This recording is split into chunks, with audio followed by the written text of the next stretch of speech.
Уважаеми господин Денков, уважаема госпожо Габриел. Тази сутрин в вашия брифинг ви чух за пореден път да тиражирате мантри. И те са така типични за Продължаваме промяната, като този път вече имаме нови мантри. Те са за правилната и за грешната посока. Правилната посока естествено е посоката на ПП, а грешната е на всички останали партии. Добре сте усвоили, господин Денков, риториката от времето на Тодор Живков, където всяка крива, успоредна на партийната линия, е права. Не знам дали е химично, но е геометрично. Точно с тази мантра вие оправдавате управленското си безсилие, отново показвате характерното за ПП извиване на ръце и поставяне на ултиматуми.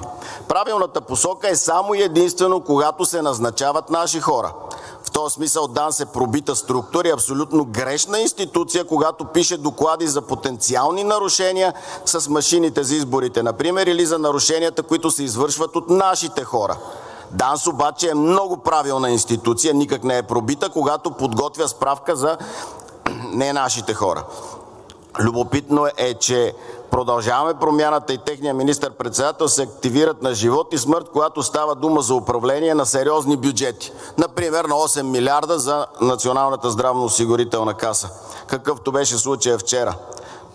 Господин премиер, този нескопосан пиар, но и тези откровени лъжи, които казахте тази сутрин, как сме на една ръка от Шенген, нито Шенген е на една ръка разстояние, както си позволявате да твърдите, нито пък еврозоната още по-малко.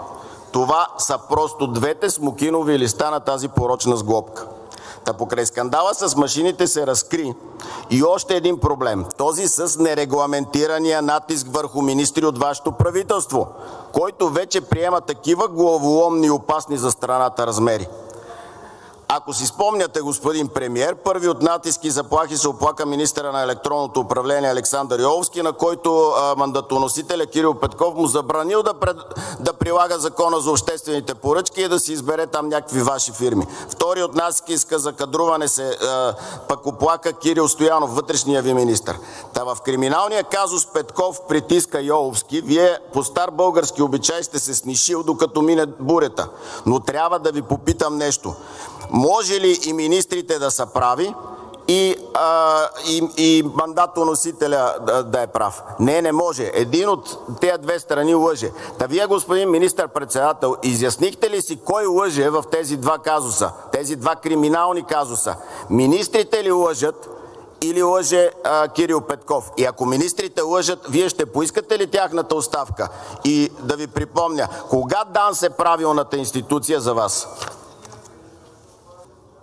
Госпожо председател, министър-председателя не отговори на нито един от двата ми въпроса.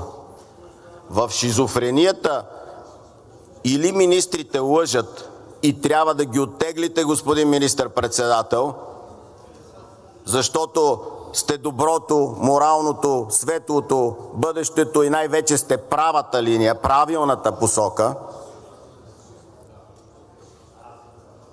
или лъже Кирил Петков. И ако е лъжец Кирил Петков и е направил този нерегламентиран натиск и вие получите тия сведения от министрите си за един месец, толкова ли не намерихте време да говорите с тях, господин министър-председател? Вие защо не изяснихте този въпрос и защо ако той е извършил тези неща, вие не се разграничите от него? Най-малкото, да не говорим, че трябва да сте длъжен по закон да пратите сигнал в прокуратурата. И още нещо от тази сутрин. Каква е тази нова мантра, че парламента съществува, докато това правителство съществува? Вие давате ли си сметка къде отивате?